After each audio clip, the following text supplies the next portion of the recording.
송생과학 송쌤입니다. 이번 시간과 다음 시간에 걸쳐서 암석을 이루는 작은 알갱이 광물에 대해서 배워보도록 하겠습니다. 광물하면 꼭 보석만 떠올리는 친구가 있는데 이번 시간에 광물이 정확히 무엇인지 배워보도록 하겠습니다. 여러분, 얍밥을 많이 좋아하시나요? 저는 떡집에서 얍밥을 개인적으로 사 먹을 만큼 많이 좋아합니다. 얍밥은 어떤 식으로 구성이 되어 있나요? 은행, 잣, 배추, 밥 등이 뭉쳐져서 한 덩어리로 이루어져 있는 것을 확인할 수 있습니다. 암석도 마찬가지입니다. 암석을 이루는 여러 가지 알갱이들이 한 군데에 뭉쳐져서 암석이 되는데 우리 지구에서도 어떤 광물이 있는지 한번 생각을 해보도록 하겠습니다. 그리고 누렇고 반짝이는 것은 정말 다 금일까요? 꼭 그렇지는 않습니다. 어떤 거는 금으로 되어 있고요. 어떤 것은 황동으로 이루어져 있는 것도 있습니다. 어떤 기준으로 구별할 수 있는지 그 기준에 대해서도 생각해 보도록 하겠습니다. 오늘의 학습 목표는 암석이 다양한 광물로 이루어져 있음을 설명할 수 있다. 광물의 특성을 설명할 수 있다가 오늘의 학습 목표가 되겠습니다. 자, 그러면은 가보도록 할까요? 우리가 살고 있는 지권은 지각 위에서 생활하고 있습니다. 지각은 지구의 단단한 겉부분을 말합니다. 대륙 지각하고 해양 지각이 있다는 것을 기억해 두셔야 됐고요. 지각은 다양한 암석으로 구성이 되어 있었습니다. 암석은 지각을 구성하는 물질로 되어 있는 거고요. 현무암이나 화강암, 편마암 이런 것들 다 배웠었습니다. 이러한 암석을 구성하는 알갱이들이 존재하는데요. 암석을 구성하는 기본 알갱이를 보고 우리는 광물이라고 한다고 했습니다. 그래서 대표적으로 석영이나 흑음모, 다이아몬드 이런 것들이 있다는 것을 알 수가 있죠. 광물을 구성하고 있는 더 작은 단위는 원소입니다. 더 이상 분해되지 않는 물질로 이루어진 기본 성분을 말하고요. 우리 지구상에서는요, 가장 많은 98%를 차지하고 있는 원소를 지각의 8대 원소라고 합니다. 그래서 산소나 규소가 제일 많고요. 알루미늄, 철, 칼슘, 나트륨, 칼륨, 마그네슘 등이 있습니다. 특히 철이나 마그네슘 같은 게 포함되어 있으면 어두운 색 광물을 많이 띠고 있다고 생각하셔도 되겠습니다. 다시 한번 보자면 지구 안에 지각이 있고요. 지각 안에 암석, 암석 안에 광물이 있다는 것을 확인할 수 있겠네요. 그리고 이 광물을 구성하고 있는 가장 작은 단위는 원소이다 기억해 두시면 되겠습니다. 원소는 물질을 이루고 있는 기본 성분을 말합니다. 그래서 산소가 가장 많다는 것을 확인할 수 있고 그 다음에 규소가 많다는 것을 확인할 수 있습니다. 특히 이 규소는 반도체 성분으로 많이 쓰이고 있어요. 자, 그 다음에 어두운 색 광물은 철하고 마그네슘을 많이 포함하고 있다는 것도 기억해 두시면 좋을 것 같습니다. 이렇게 지각의 8대 구성 원소의 질량비를 나타내고 있고요. 이게 우리 지구상에서 있는 광물이 포함하고 있는 원소의 98% 정도를 차지하고 있다는 거 기억해 두시면 좋을 것 같습니다. 암석을 이루고 있는 각각의 작은 알갱이가 있습니다. 이러한 작은 알갱이를 보고 우리는 광물이라고 합니다. 광물은요, 앞에 보이는 화강암에도 다양한 알갱이들이 관측이 되고 있다는 것을 확인할 수 있어요. 검정색도 있고 분홍색도 있고 밝게 빛나는 흰 색깔도 있다는 것도 확인할 수가 있죠. 대부분의 암석은 한 가지 광물로만 되어 있지 않고 여러 가지 광물로 이루어져 있다는 것을 확인할 수 있습니다. 우리 학교에 교문을 들어올 때 보통 기둥이 화강암으로 되어 있습니다. 화강암도 생성 장소와 원소의 함유량에 따라 색깔이 약간씩 달라지기도 합니다. 공통점을 생각해 보자면은 첫 번째로는 검은색을 띠는 광물이 있다는 거죠. 두 번째는 흰색 또는 분홍색을 띠고 있는 밝은 광물이 있다는 겁니다. 그리고 회색 또는 투명하게 반짝이는 광물이 있다는 것을 확인할 수 있죠. 이와 같이 광물의 특성에 따라 다양한 색과 반짝임을 나타내는 것을 확인할 수 있다는 겁니다. 그러면 암석들을 부시고 분류하게 되면요, 다양한 광물을 분류할 수 있는데 이렇게 광물을 분류할 수 있는 방법을 광물의 특성이라고 하는 겁니다. 각각의 광물이 다른 광물과 구별되는 고유한 성질이 존재하는 거죠. 어떤 것은 염산하고 반응했을 때 거품이 나오기도 하고요. 어떤 것은 세부치가 달라붙기도 하고요. 밝은 것도 있고 어두운 것도 있다고 합니다. 더 자세히 알아보자면요. 색과 좋은 색을 가지고도 구별할 수 있고 쪼개짐과 깨짐, 굳기 또는 경도라고 합니다. 그리고 결정형, 염산 반응과 자성에 관련된 것도 있습니다. 이렇게 광물의 여러 가지 성질을 이용해서요. 광물의 명칭을 정하기도 하고 광물을 특징별로 분류를 할 수 있다는 겁니다. 그러면은 그 분류 방법에 대해서 하나하나 알아보도록 하겠습니다. 첫 번째는 겉으로 보이는 색, 겉보기 색입니다.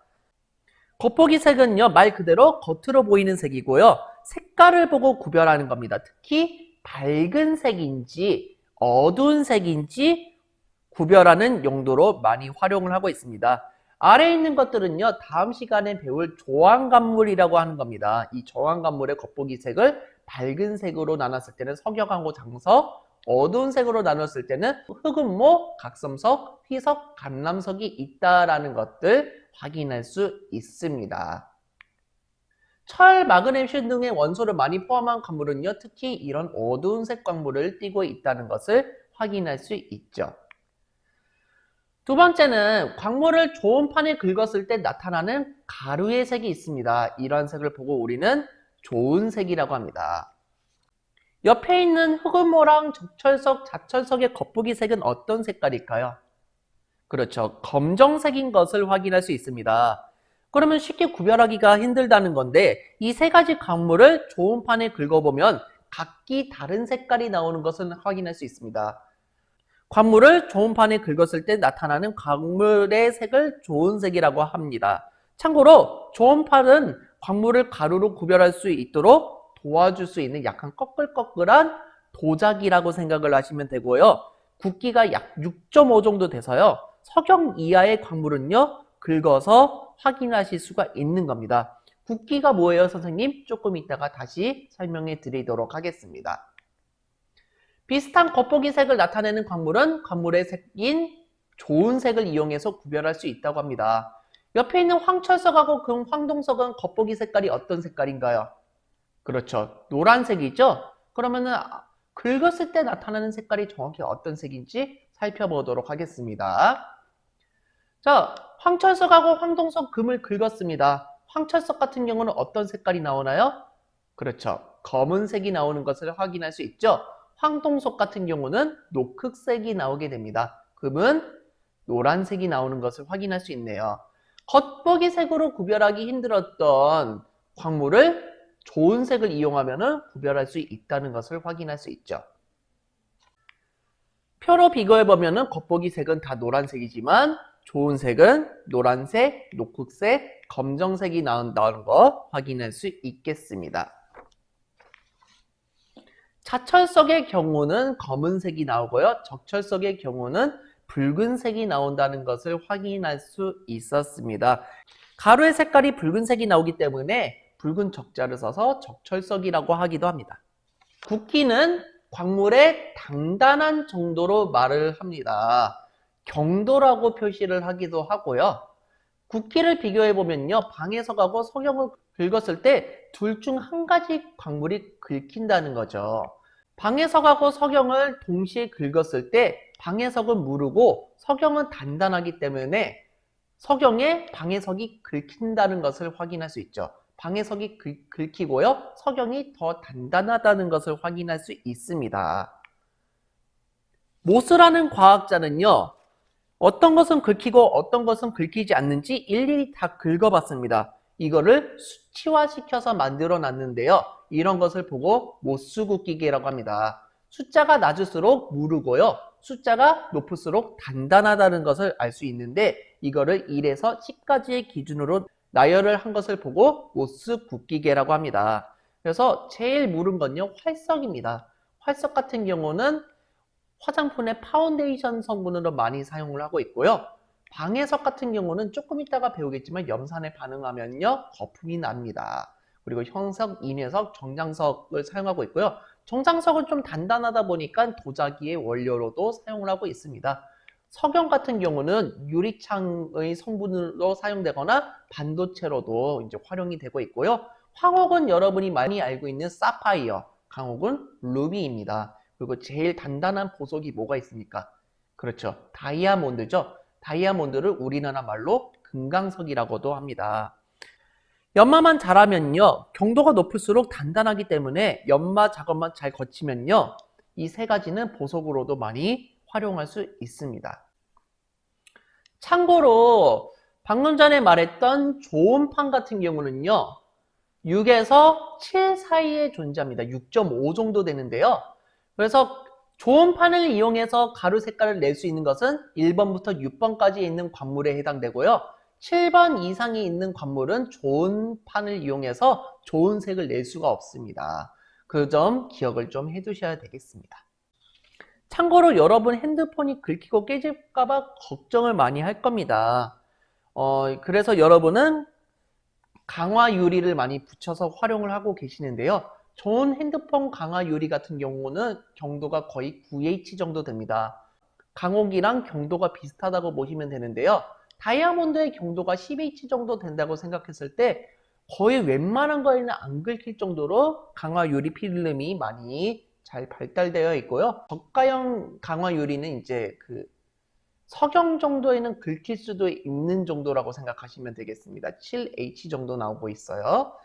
그리고 여러분 핸드폰도요, 그냥 일반적인 칼로 긁었을 때는요, 잘 긁히진 않습니다. 하지만 그렇다고 폰을 칼로 부어보지 마세요. 저는 책임지지 않습니다. 안녕히 계세요, 여러분. 쇠붙이를 끌어당기는 성질을 가지고 있는 것을 보고 우리는 자성이라고 합니다. 자철석이 대표적인 물질이라고 보시면 되고요. 자석의 원료로도 많이 활용을 하고 있습니다. 묽은 연산을 떨어뜨리면 거품이 발생합니다. 이런 것을 보고 우리는 염산 반응이라고 하는데요. 대표적으로 방해석이 반응하게 되는 겁니다.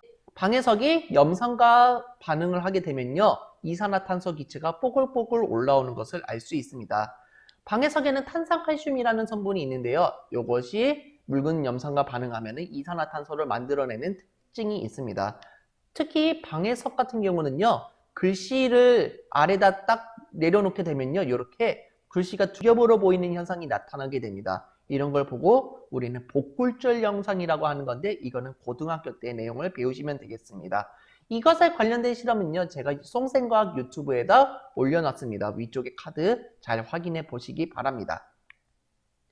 쪼개짐은 관물이 외부로부터 힘을 받아 일정한 방향으로 나뉘어지는 성질입니다. 흑은모는 얇은 판으로 되어 있고요. 방해석은 기울어진 육면체 모양으로 쪼개진다는 것을 확인할 수 있겠습니다. 관물이 외부로부터 힘을 받아 불규칙한 방향으로 떨어져 나가는 성질을 보고 우리는 깨짐이라고 합니다.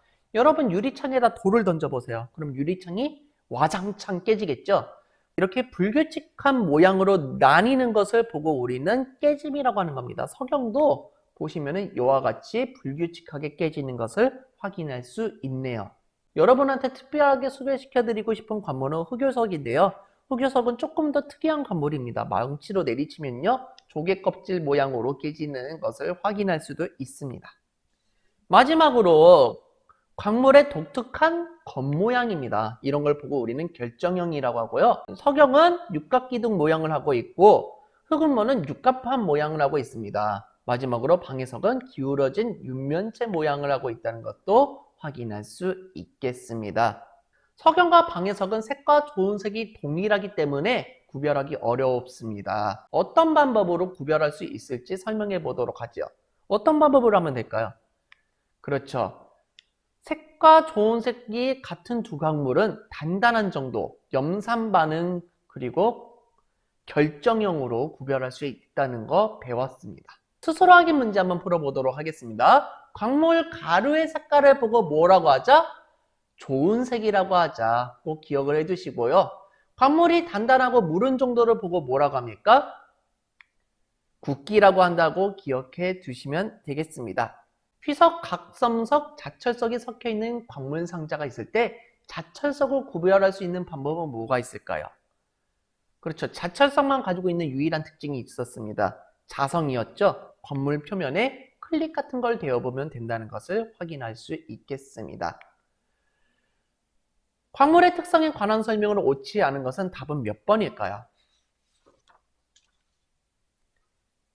그렇죠. 답은 4번이라는 것을 알 수 있죠. 방해석과 석영은 겉보기 색으로 구별하기 쉽다. 아니죠. 겉보기 색이 투명색이기 때문에 구별하기가 좀 어렵다라는 거 확인할 수 있었습니다. 다음 시간에는요, 암석을 이루는 주요 광물에 대해 배워보겠습니다. 요 6가지는 꼭 기억해둬야 되고 여기 있는 특징도 알고 계셔야 되는데 어떤 특징이 있는지도 살펴보도록 하겠습니다. 자, 이 영상이 유익하셨다면 좋아요, 구독하기 부탁드리겠습니다. 감사합니다.